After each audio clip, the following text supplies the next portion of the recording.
Welcome to The Deadline. I'm Laura, and your host. I was like, wait, who am I? I don't know. Usually I'm on autopilot when I do that, and I just flipped. Sorry. I'm Laura, your host and founder of the New Jersey Ghost Hunter Society, and of course I'm here with Brian Sant, the NJGHS tech guru and producer of The Deadline. And wondering what the hell you're talking about. And see, we never have any bloopers on The Deadline. It's just like, we just keep going. You effed up, keep going. Why not?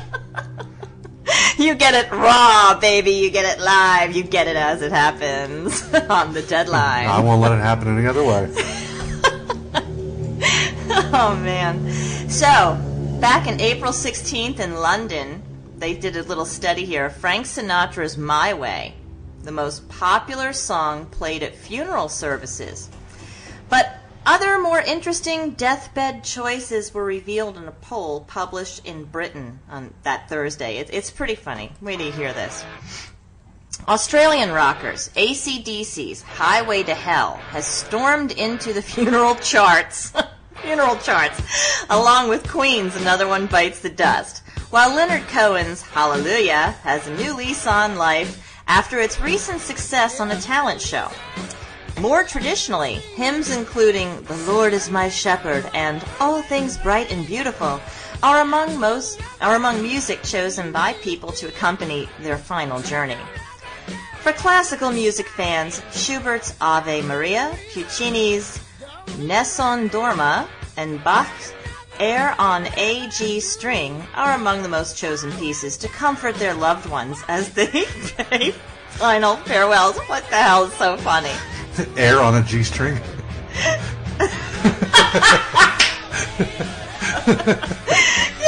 I was reading it in the way it's A-G, but you're right. Yeah, well. Okay, and television and radio music also features on the burial playlist theme tunes from popular programs like Top Gear, the Benny Hill. Now you gotta remember this is Britain, so Top Gear must be a show I've never heard of, but the Benny Hill show I used to love. And even the Radio 4 shipping forecast music, which many fall asleep to at night. As more people choose non-religious funerals, so they incline towards contemporary songs with which they closely identify, said Lorinda Sheesby of the funeral company, which commissioned the survey. They commissioned a survey to find out the top funeral songs. And I'm really happy for AC/DC that they made it to the top of this, but it gets better. While hymns and classics may have been traditional favorites, pop songs now account for more than half of the music chosen as people's final soundtrack, according to the poll of over 30,000 funerals.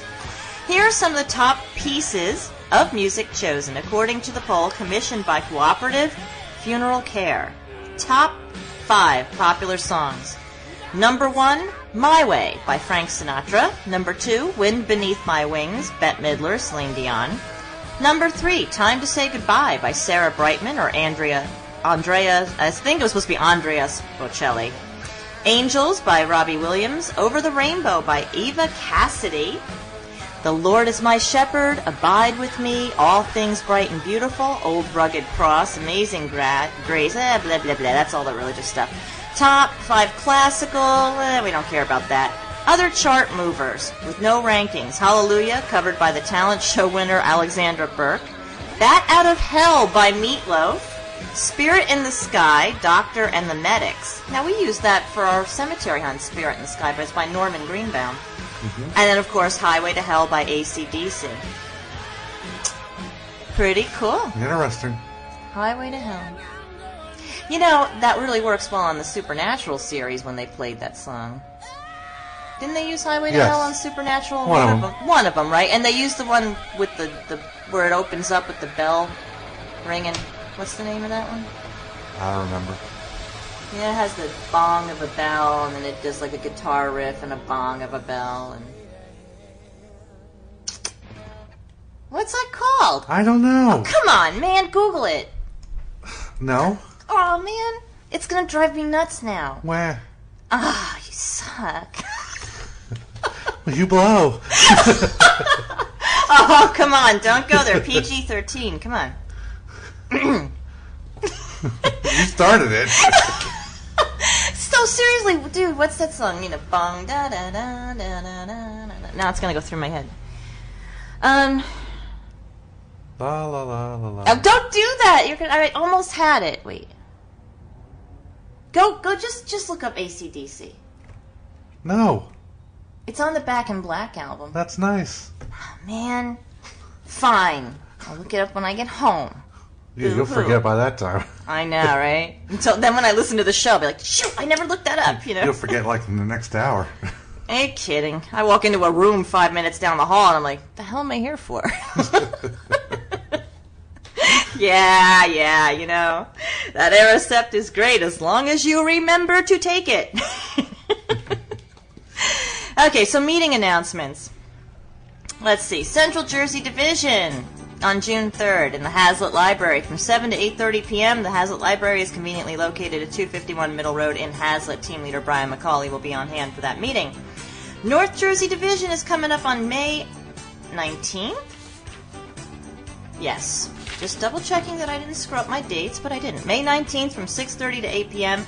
in the Community Center's Blue Room, located at 293 Main Street in Hackettstown.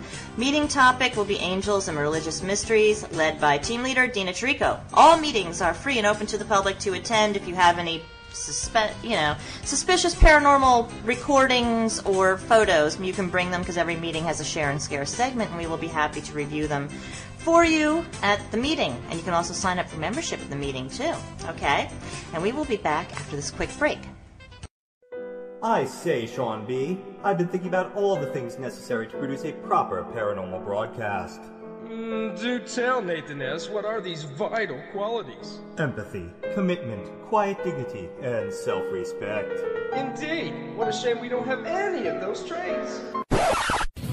Oh yeah, the Ghostman and Demon Hunter show is rocking its way on the supernatural scene. It's drive time paranormal broadcasting without the driving or the timing. Just go to www.ghostanddemon.com. Think you know what goes bump in the night? You ain't heard nothing yet. Each week we'll be bringing you the best and the worst kept secrets in the paranormal community. Yeah, us, the Ghostman and Demon Hunter, Sunday from 9 to 11 p.m. Eastern Standard Time. www.ghostandemon.com. The Ghostman and Demon Hunter show is beyond the normal broadcast.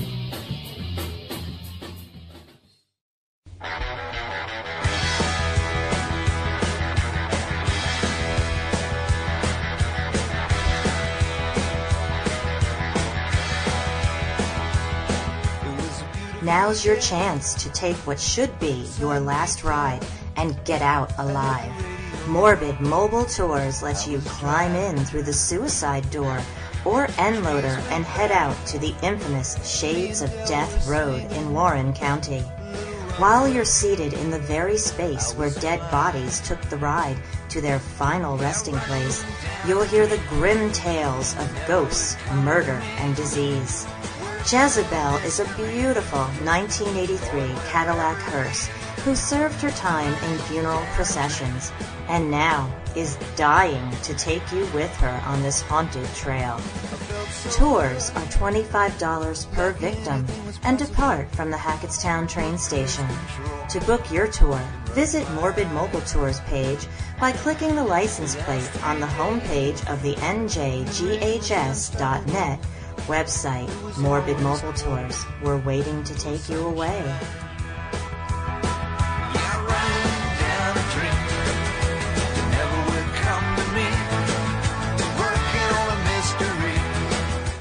Hi, this is Rosemary Ellen Garley, author of the Encyclopedia of Ghosts and Spirits and many other paranormal books.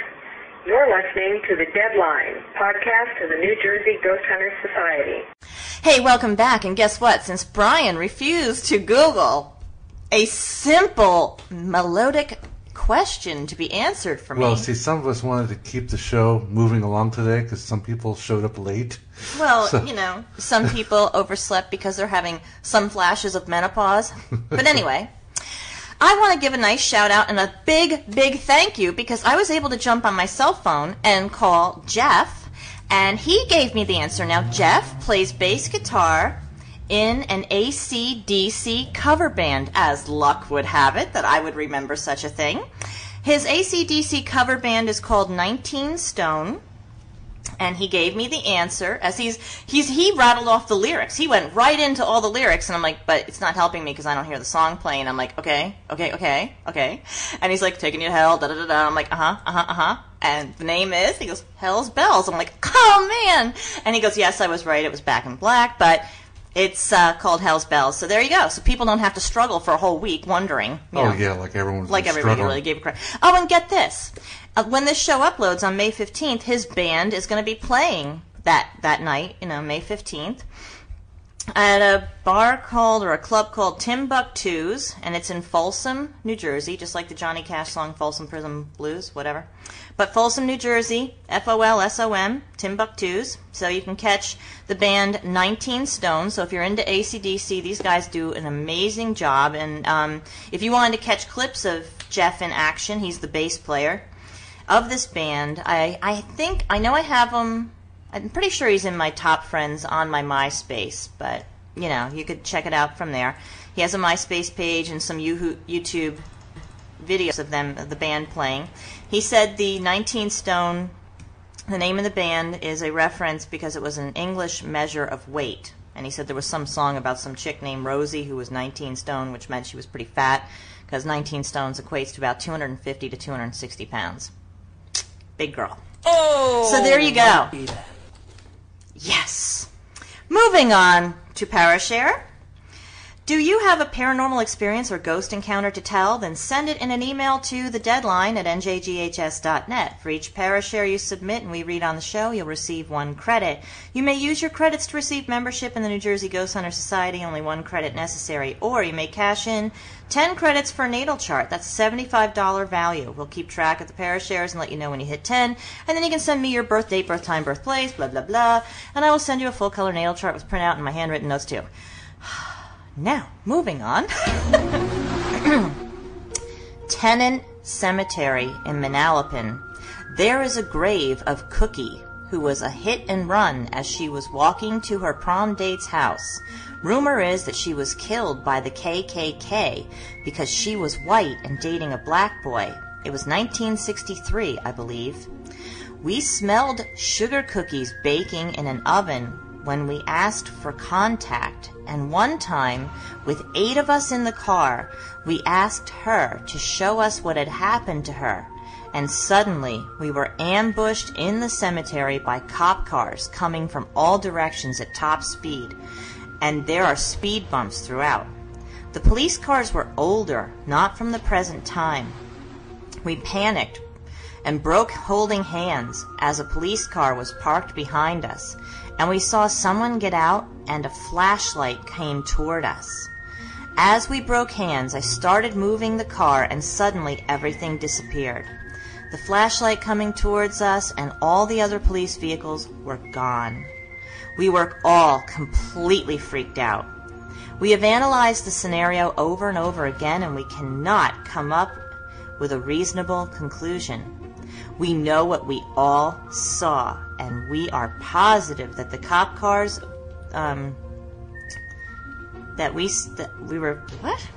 We are positive that the cop cars we, saw, it's not making sense. We saw in the cemetery and not responding to a call. What is this? We know what we all saw, and we are positive the cop cars I think maybe we're in the cemetery? We're in the cemetery and a flash coming to us, whatever.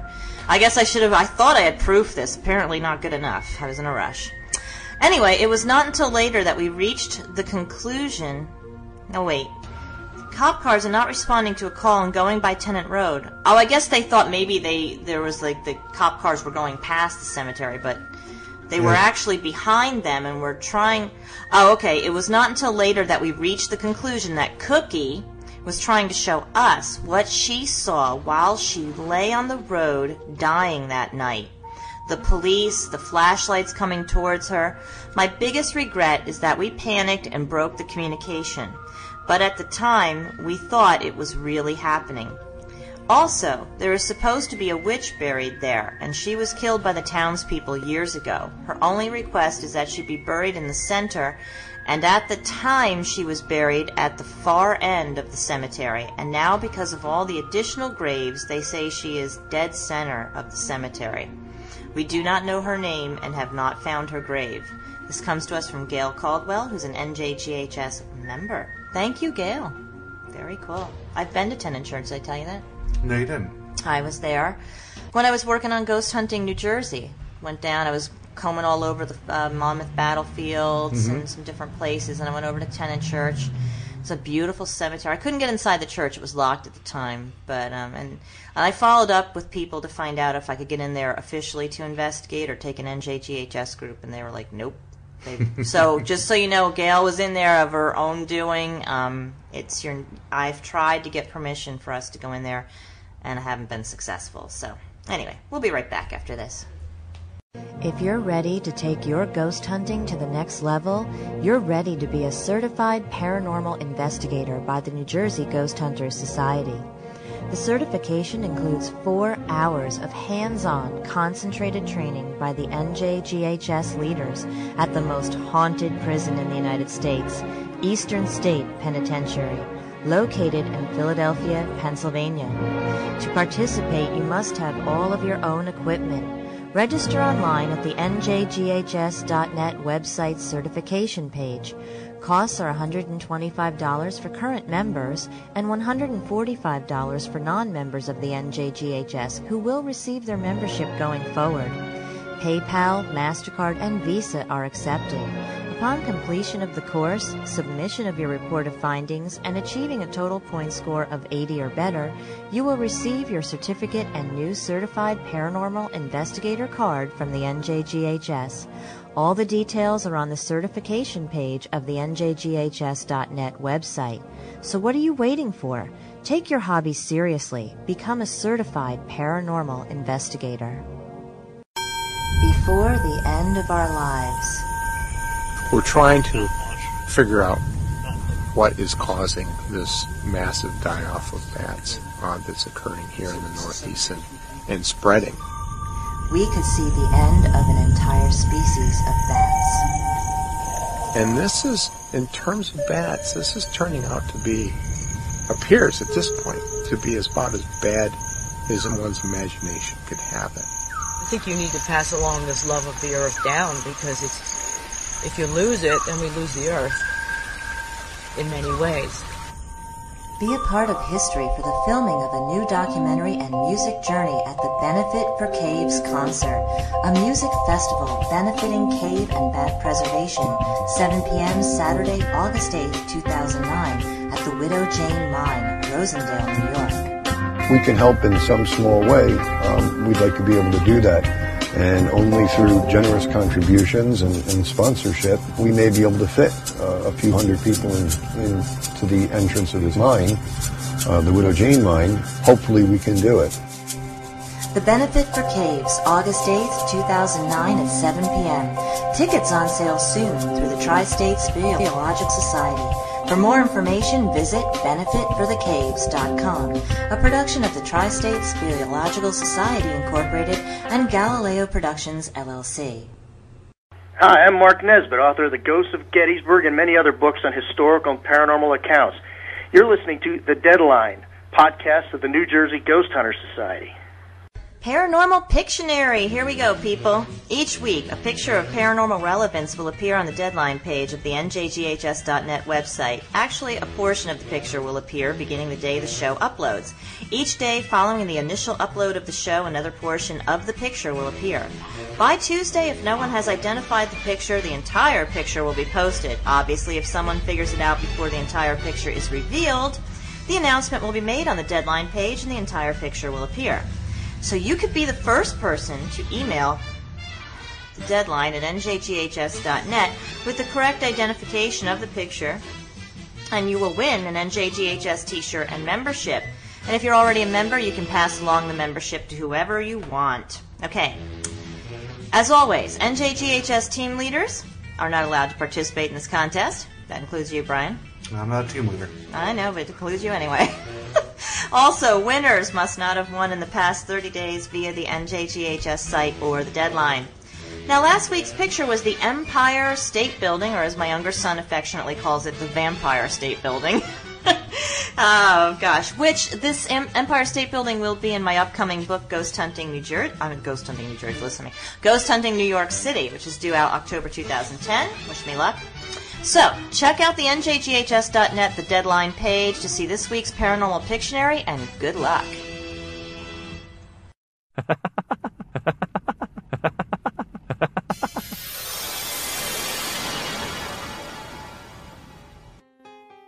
The vault is open. You're listening to The Haunted Headlines, your source for the stories making waves in the paranormal news. Sponsored by GhostVillage.com at www.ghostvillage.com/news. Good evening, I'm Chris Balzano, and you're listening to The Haunted Headlines, Ghost Village's weekly journey on the Paranormal Newswire to bring you the biggest stories affecting the ghost community. Out of the UK this week, 10 people, including 3 guests, were forced to evacuate the 400-year-old Grade 2 listed George Hotel in Ramsey after a fire started sometime after 3:30 on May 13th. The story would not have raised much attention, but the blaze began in a section of the hotel known to be haunted by a woman who reportedly had died in a fire. Although the fire department listed as being caused by electrical problems, workers report there was nothing in the room electrical, and that the fire had been contained to the same area the ghost had been detected. Gene Axelson, a member of the family who owns the hotel, and the chef, is confused over whether Mary, the person they attribute the ghostly happenings to, may be involved. Quote, "She died of smoke inhalation, and so she wouldn't have wanted another fire. She hates fires so much she steals people's lighters and blows out candles. The hotel should be up and running again at full capacity within a few days, although most of the damage was contained to the older section of it." In sporting news, people have known for years about the haunted Vinoy Hotel in St. Petersburg, Florida. Opposing teams have historically had more trouble finding sleep there than beating the Rays baseball team.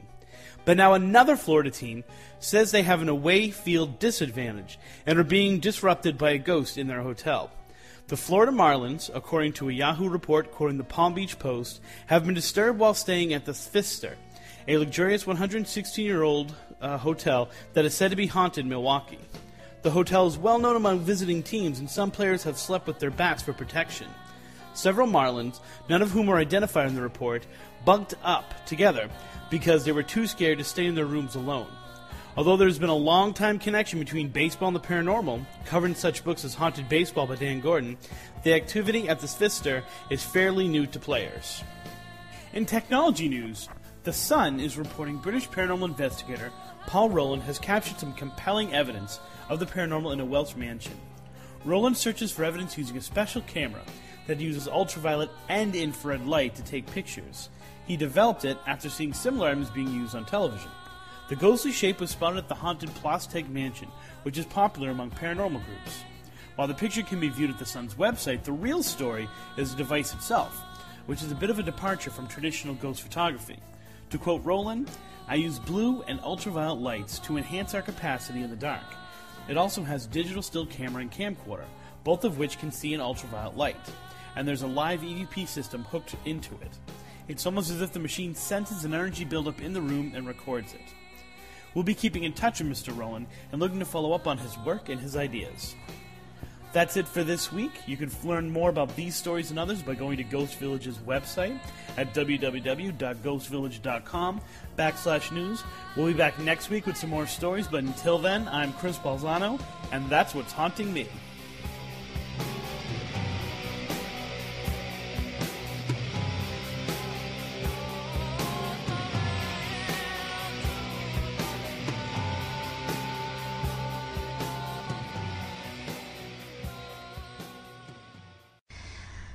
So, you okay, Brian?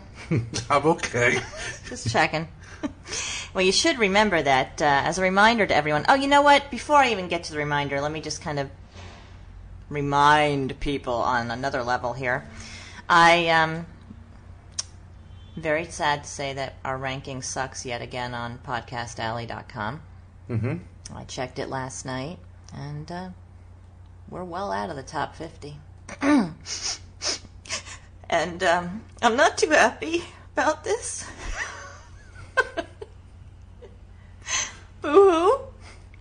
So for those of you who really give a rat's butt about my happiness, if you would just go to podcastalley.com, and the link is on the deadline page or on the homepage of njghs.net. Yeah, that's going to help them vote. Yeah, and click on it and vote for our show. I'd really, you know what? You know what was really pathetic? 3. For the entire month of May thus far, only 3 votes. One of them's mine. So that means only 2 other people, besides me on the planet, voted for our show. Pathetic. No, Sad, you just have depressing. to gimmick it better. How? I don't know. Put a pair of boobs on the site and say clicking on the boobs will give us a vote. Well, that may be misleading, though. People may think that the show is about, boob whisperer and not ghost whispering. Did you see that YouTube clip from Mad TV of Boob Whisperer? No. They do a whole spoof on Ghost Whisperer. Oh, it's hysterical. My kid was showing it to me. It's too funny. Anyway, so if those of you would mind just clicking on the link that's conveniently placed on the homepage and on the deadline page and for Podcast Alley, excuse me, and voting for our show, I'd really appreciate it, because 3 votes is really pathetic considering, and I watch the traffic. We average 500 individual visitors a week to the site. Now, that's not gigantic compared to other sites and traffic, but that's 500 unique visitors a week on average. Okay? We have over 600 members. Now, is that unique visitors? Yes, people coming in through the homepage. But what happens if, for example, I hit the homepage today and then tomorrow I hit the homepage? You're not unique. Well, if it's within the same week, no. It only tabulates the one report that I run through Google Analytics. Oh, okay. Okay. Anyway.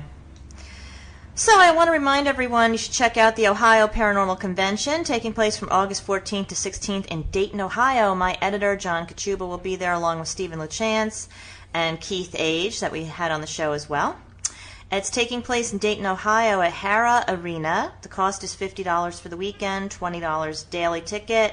You can go to ohioparacon.com for all the information. They have the Holiday Inn Dayton North, which is $79 a night for a standard room, or $109 per night for a one-room suite. Thanks to Brian Klein, co-founder of Southern Ohio Paranormal Research at southernohioparanormal.org, for bringing this to our attention. Make sure you sign up for the NJGHS Yahoo group. Link is on the homepage of njghs.net. That way you get the latest and greatest info blasted into your inbox about cemetery hunts, cancellations, problems, what have you, meetings, and other news. And don't forget to be a friend on America's Haunted Road Trip, the MySpace of the paranormal. Go to www.americashauntedroadtrip.com and register today. You'll network with paranormal authors from the series of books, as well as other investigators and paranormal fans. I can't think. There was something else I wanted to remind people of. Oh, and again, a special thanks to Jeff for coming to my rescue and giving me the answer of Hell's Bells. Thank you. And thanks to you, Brian, for being the NJGHS technician and producer of The Deadline. Hail to the king, baby. And thanks to our team leaders, Dina Tirico and Brian McCauley. And, of course, thanks to all of you for listening and voting. And keep downloading the shows weekly, because at some point in life you have to meet the deadline.